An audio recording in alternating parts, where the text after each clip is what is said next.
తాకట్లో ఉన్న మీ బంగారం ఈ రోజు ఎంత ధర చేస్తుందో కొమ్మూరి గోల్డ్ వాళ్ళకి కాల్ చేస్తే ఫ్రీ గోల్డ్ కాస్ట్ చెక్ చేసి చెప్తారు. నమస్కారం సార్. నమస్తే అండి. సుబ్రహ్మణ్య స్వామి క్షేత్రాలు అత్యద్భుతమైనవి, వినూత్నమైనవి కదా సార్. ఇప్పటివరకు మీరు చెప్పనివి, మేము పెద్దగా విననివి, పెద్దగా కాదు సార్. దాదాపుగా మీరు చెప్పిన ఈ 4 ఏవైతే ఇప్పటివరకు విన్నానో, ఇప్పటివరకు పేర్లు వినలేదు. ఇంత విశేషంగా స్వామి కొలువై ఉన్న సంగతి కూడా తెలియదు. మరి అసలు రూపం లేకుండానే, అసలు అది ఇంకా అద్భుతం ఫస్ట్ చెప్పినటువంటిది. మీరు గనక ఇప్పుడు చూడడమే మొదటి వీడియో అని అయితే కనుక మీకు ముందు వీడియోస్ ఉంటాయండి, సజెషన్ లో వస్తుంది. సుబ్రహ్మణ్య స్వామి దేవాలయాలు నందకిషోర్ గారు చెప్పినవి అని చెప్పి మీరు ఒక్కసారి టైప్ చేసి చూడండి. ఇప్పటి వరకు మీరు వినుండరు, వెళ్ళి కూడా ఉండరు. దాదాపుగా మీరు ఇప్పుడు ప్లాన్ చేసుకుంటారు వెంటనే వెళ్ళాలి కదా అని అనిపించేటువంటి దేవాలయాలు అవన్నీ కూడా. మరి ఇవాళ మాట్లాడుకోపోయేది ఆఖరి దేవాలయం ఈ సిరీస్ లో. మరి సార్, 5వ క్షేత్రం. ఈ క్షేత్రం కూడా కేరళలోనే ఉందండి. ఓకే, స్వామి శరవణ భవ. అంతే అండి, అంతే. ఆయన అక్కడ కొలువై ఉన్నారు, వెళ్ళాలి అక్కడికి, అంతే, తప్పదు.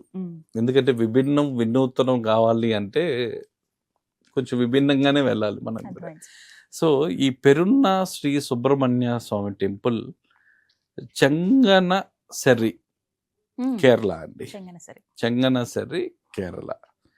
ఇది వచ్చి 1200 సంవత్సరాల క్రితం ఉన్న విగ్రహం, ఆలయం. అండ్ దీంట్లో రెండోది కూడా గొప్ప విశేషం ఏంటంటే, మనకి ఆ కాలాల్లో 1936 సంవత్సరంలో ఈ టెంపుల్ ఫస్ట్ టెంపుల్ అండి, కేరళ టెంపుల్. ధైర్యంగా ఓపెన్ చేసి హిందువుల్ని లోపలికి రానిచ్చిన టెంపుల్ ఏదన్నా ఉంది అంటే చరిత్ర దాచిపెట్టిన రహస్యం ఇది. చరిత్ర దాచిపెట్టిన రహస్యం మనకు ఆ కాలాల్లో ఒక ధైర్యంగా మన హిందూ టెంపుల్స్ ఓపెన్ చేయలేని సమయాలలో ఒక టెంపుల్ కట్టి, ఆ టెంపుల్ అందరూ హిందువులను అనుమతించిన ఫస్ట్ గుడి కేరళలో ఏదన్నా ఉంది అంటే ఈ పెరున్న శ్రీ సుబ్రహ్మణ్యేశ్వర స్వామి టెంపుల్ అండి. ఇది వచ్చి అడ్రస్ వచ్చేసరికి పెరున్న చెంగనసెర్రి, కొట్టాయం దగ్గర ఉందండి. కొట్టాయం దగ్గర ఉంది. ఈ ఆలయం చెంగనసెర్రి పట్టణానికి దక్షిణంగా సుమారు కిలోమీటర్ల దూరంలో ఉంది. కేరళలో అత్యంత ప్రసిద్ధ సుబ్రహ్మణ్య క్షేత్రాల్లో ఇది ఒకటి. దీని స్థల పురాణం చూస్తే ఈ క్షేత్రం సుమారుగా 1200 సంవత్సరాల పైగా ప్రాచీనమైనది. కొన్ని సాంప్రదాయాల ప్రకారం ఆలయ నిర్మాణం క్రిస్త 8వ శతాబ్దం ప్రాంతంలో జరిగినట్లు భావిస్తారు. ఒక రకమైన లిపిలో 8వ శతాబ్దానికి చెందిన లిపిలో 10వ శతాబ్దానికి చెందిన శాసనాలు, ఇవి రెండూ కూడా ఈ ఆలయంలో నిక్షిప్తమై ఉన్నాయండి. సో ఈ ఆలయం ప్రత్యేకత ఏంటంటే, ఇక్కడ స్వామి దేవసేనాపతి రూపంలో దర్శనమిస్తాడు. తారకాసురుని సంహరించిన వెంటనే ఉన్న ఉగ్ర రూపం ఇక్కడ ప్రతిష్ఠించబడిందని స్థానిక ఆగమ సాంప్రదాయం చెప్తుంది. ప్రపంచంలో చాలా మురుగన్ ఆలయాల్లో వేల్ అంటే శక్తి ఆయుధం ఎప్పుడు కూడా అండి. ఇక్కడ ఉన్న విశేషం ఏంటంటే, వేలు మీరు ఎక్కడన్నా చూడండి, స్వామికి ఎలా ఉంటుంది, ఇలా పైకి ఉంటుంది, ఇలా ఊర్ధ్వముఖంలో ఉంటుంది వేలు. ఈ ఆలయంలో మాత్రం వేలు ఇలా తిరగదిప్పు ఉంటుంది, స్వామి ఇలా పట్టుకొని ఉంటాడు. ఇది కిందకు ఉంటుంది, అదేంటంటే కింద ఇలా పట్టుకొని ఉంటాడు అనమాట. అది ఈ ఆలయంలో ఉన్న విశేషం.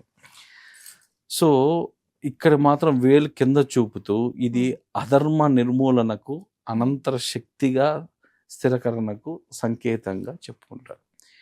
వేదాల్లో స్కందుని ఏమంటారు అంటే అగ్ని తేజస్సు, కుండలిని జాగరణ, జ్ఞానశక్తి, ధైర్యం, సైన్యాధిపత్యం. యజుర్వేద స్కంద మహాభారత ప్రకారం సుబ్రహ్మణ్యుడు మనిషిలోని భయం, అజ్ఞానం, అంతర్గత శత్రువులను జయించే దేవత. సో ఈ రహస్యాల దగ్గరికి వస్తే, కింద వేలు భూమిపై ఉండడం ద్వారా అధిక అగ్నితత్వాన్ని భూమిలో స్థిరపరచడం అన్నమాట. అందుకని ఆయన వేలు కిందకు పెట్టుంటాడు. ప్రతికూల శక్తుల నిర్మూలన అంటే, మనిషికి ఎక్కడన్నా ఒక ప్రతికూల శక్తులు ఉంటే వాటిని నేను నిర్మూలిస్తాను అని చెప్పి ఆయన దాని సంకేతనంగా వేలు పట్టుకొని ఉన్నారు. కుండలిని శక్తి నియంత్రించగా దిగువ నుంచి పైకి మేల్కొనే సంకేతం. ఇక్కడ స్వామి ఉగ్రమూర్తిగా ఉంటాడు. అంటే ఇక్కడ స్వామి తారకాసురుని సంహరించిన అవతారం క్షణంలో ఉన్న రూపంలో భావిస్తారు. అందువల్ల శత్రు నివారణ, ఇక్కడికి ధైర్యం, నిర్ణయ సామర్థ్యం కోసం ప్రత్యేకంగా భక్తులు పూజిస్తారు. అంటే ఇండెసిసివ్గా ఎవరైతే ఉంటారో వాళ్ళందరూ కూడా వెళ్ళి ప్రార్థనలు చేయడం వల్ల వాళ్ళకు ఒక డెసిషన్ మేకింగ్ పవర్ వస్తుందండి ఈ టెంపుల్ ప్రత్యేకంగా. ఇక్కడున్న సర్పదేవతలకు వచ్చేసరికి ఆలయంలో నాగదేవతల సన్నిధి ఉంది. దీనివల్ల నాగారాధన, కుటుంబ శాంతి, సంతాన శ్రేయస్సు కోసం భక్తుల సేవలు నిర్వహిస్తారు. ఎనర్జీ పాయింట్స్ దగ్గరికి వచ్చేసరికి గర్భగుడి ముందర ధ్వజస్తంభం, నాగప్రతిష్ఠ. ఎవరెవరు రావాలి ఇక్కడ? మెయిన్గా ప్రతికూల శక్తులు ఎదుర్కొనే వాళ్ళలో ఫస్ట్ ఎవరు ఉంటారండి? రక్షణ విభాగానికి చెందిన వాళ్ళు ఉంటారు. సో ఆర్మీ వాళ్ళు, పోలీసు వాళ్ళు, ఈ డిఫెన్స్ ప్రొటెక్షన్ డిపార్ట్మెంట్లో ఉండే వాళ్ళందరూ కూడా ఆ వేలు పూజలు చేయించడం వల్ల వాళ్ళకున్న ప్రతికూలాలు ఏమన్నా ఉన్నా అవి అనుకూలాలుగా మారిపోతాయి. వ్యాపార ప్రారంభ దశలో ఉన్నవాళ్ళు, ధైర్యం అవసరమైనప్పుడు కావాలనుకున్న వాళ్ళు, ఆలస్యాన్ని ఎక్కువ ఎదుర్కొంటున్న వాళ్ళు, నాగారాధన చేయాలనుకున్న వాళ్ళు, స్కంద భక్తులు, కుండల్ని సాధన చేసే ఆధ్యాత్మిక సాధకులు, వీరందరూ కూడా ఈ ఆలయానికి రావాలి. సో ఇక్కడ ఒక ఉత్సవం చాలా విశేషంగా నవంబర్ డిసెంబర్లో జరుగుతుందండి. ఏంటంటే పల్లివెట్ట ఉత్సవం. అంటే స్వామి అరణ్యంలోకి వచ్చి వేటాడడం, పల్లివెట్టు ఉత్సవం. సో ఆ టైంలో అండి స్వామి ఆ విధంగా బయటకు వచ్చి వేటాడేటప్పుడు ఆ ఉత్సవంలో ఆ శక్తి, అధిక శక్తి కలిగి ఉంటుంది. ఆ అధిక శక్తి ఆ ఉత్సవంలో పాల్గొన్న వాళ్ళకు కూడా ఆ శక్తి అనేది వాళ్ళకి పంచుతారండి. అందుకే ఎక్కువ పోలీస్ పీపుల్, ఆర్మీ వాళ్ళు, వాళ్ళందరూ కూడా కొన్ని వేల సంఖ్యలో పాల్గొంటారు ఈ ఉత్సవానికి. వాళ్ళే ఎక్కువ వస్తారు, ఎందుకంటే ఆ రక్షణ దీంట్లో వాళ్ళకి అవసరం కాబట్టి. సో ఇక్కడ మంగళవారం ప్రత్యేక పూజా దినంగా భావిస్తారు. ఇక్కడ జరిగే పూజల్లో చూసుకుంటే పాలాభిషేకం, పంచామృతాభిషేకం, వేల్ పూజ, కుంకుమార్చన, నాగ పూజ, స్కంద షష్ఠి రోజు స్కంద షష్ఠి సేవ, మంగళవారం ప్రత్యేక దర్శనం. ఆ తర్వాత ఇక్కడికి రాగానే మీకు కలిగే ప్రయోజనాలలో కుజగ్రహ సంబంధ శక్తి, కేతుతత్వం, ధైర్యం, జ్ఞానంతో అనుసంధానించబడింది. ఆ తర్వాత ఇక్కడ రాగా నరాల బలహీనత ఉన్న వాళ్ళకి కూడా కరెక్షన్ జరిగే ప్లేసు, భయం, ఆందోళన, మానసిక ధైర్యం, పిల్లల ఆరోగ్యానికి కూడా ఇక్కడ వచ్చి వేడుకుంటారండి. కానీ ప్రధానంగా చెప్పాలంటే ఎవరికి ఉపయోగపడుతుంది అంటే ఈ డిఫెన్స్ రంగం వాళ్ళకి, ఆర్మీ వాళ్ళకి, పోలీసు వాళ్ళకి ఖచ్చితంగా ఈ ఆలయం రక్షణగా నిలుస్తుంది, ఉపయోగపడుతుంది. మీరు వెళ్ళాలి. ఇప్పుడు మీరు వినూత్నంగా చెప్పినటువంటి సుబ్రహ్మణ్య స్వామి క్షేత్రాల్లో ఇది 5వది. కేరళ, దాదాపుగా తమిళనాడు, కేరళ, కర్ణాటక మీరు చెప్పినవి సార్. ఇంకా చాలా ఉన్నాయన్నారు, వాటి కోసం కూడా ఎదురు చూస్తాం. కానీ ఎవరైతే సో నెక్స్ట్ మనం తెలుగు రాష్ట్రాల్లో ఉండే వాటి సుబ్రహ్మణ్య క్షేత్రాల గురించి చెప్తానండి. సరే ఇప్పుడు చేసేద్దాం. ఇప్పుడు చెప్పేస్తారు ఆ వీడియో. ఇంకా మీకు తెలిసింది ఏంటంటే మోపీదేవి, విజయవాడ దగ్గర ఉన్న మోపీదేవి ఆలయంలో అందరికీ తెలిసిందే. సో అక్కడ ఏమాత్రం చేసే అర్చకులు వాళ్ళ మంత్రదోషం ఉన్నా, మంత్రంలో ఏమన్నా తప్పులు పలికినా, లోపల ఉండే ఆయన సర్పరూపంలో ఉన్న స్వామి పైకి వచ్చి అలిగి ఒక దగ్గర కూర్చుంటాడండి. మీకు ఏమాత్రం మీరు చెప్పే మంత్రాలలో ఉచ్చారణ దోషాలు ఎక్కడైనా వచ్చినా ఆయన వెంటనే అలిగిపోతాడు.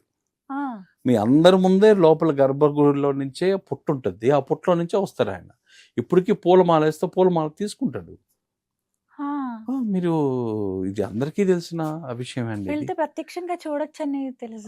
మీరు ఎప్పుడైనా అక్కడ విశేషం ఏంటంటే స్వామికి ఏదన్నా మంత్రాల్లో ఏదన్నా దోషాలు కలిగితే వెళ్ళి అలిగి కూర్చుంటాడు. మళ్ళీ మీరు మంత్రం కరెక్ట్ గా పఠిస్తే మళ్ళీ లోపలికి వెళ్ళిపోతాడు ఆయన. మీ కళతో మీరు చూడొచ్చు. ఇది ఎప్పుడో జరిగిందని చెప్పట్లేదండి, ఇప్పుడు కూడా ఉంది. అంటే ఎప్పుడైనా ఇలా జరిగినప్పుడు చూడొచ్చు. అనుభవాలు ఉన్నాయి సార్, అనుభవాలు. అలాగే మీకు తిరుపతి జిల్లాలో మల్లాం దగ్గర ఉన్న సుబ్రహ్మణ్య స్వామి, అతను ఒకప్పుడు ఆ చెట్టు రూపంలో ఉంటాడండి స్వామి. అది నరికితే అక్కడి నుంచి రక్తం కారుతుంది, డైరెక్ట్గా రక్తం కారుతుంది, మనిషి రక్తం కారినట్టు కారుతుంది. అలాంటి విశేషమైన గుడి చాలా చాలా చాలా చాలా సంవత్సరాల క్రితం. అది కూడా మనకున్న దాంట్లో ఇంకా ఆ క్షేత్రం, అక్కడ కొన్ని క్షేత్రాలు ఉన్నాయండి. గుడిమల్లం ఒకటి మనం చెప్పుకున్నాం. గుడి మల్లాము ఎంత శివశక్తిగా ప్రసిద్ధి చెందిందో మల్లాంలోని సుబ్రహ్మణ్య స్వామికి అంత శక్తి ఉందండి. కానీ దానికి కరెక్ట్గా మన దాంట్లో ఏం చెప్పాలంటే స్పిరిచువల్ బ్రాండింగ్ లేక దాని గురించి ఎవరికి తెలియక ఉంది. మనం మాత్రం ఖచ్చితంగా ఆ మల్లం ఆలయానికి వెళ్దాం.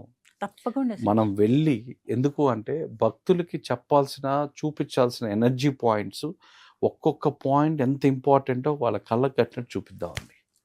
మల్లాంది మాత్రం వీడియో మనం ఖచ్చితంగా చేద్దాం. తప్పకుండా సార్, వెళ్దాం. ఎదురు చూస్తూ ఉంటాం మేము. చాలా సంతోషం. ఎండింగ్ మంచి దేవాలయాలు చెప్పారు. మోపిదేవి అనుభవాలు ఉన్నాయి సార్. చిన్నప్పుడు చెవులు కుట్టించింది అక్కడే. చాలా అనుభవాలు ఉన్నాయి అక్కడ.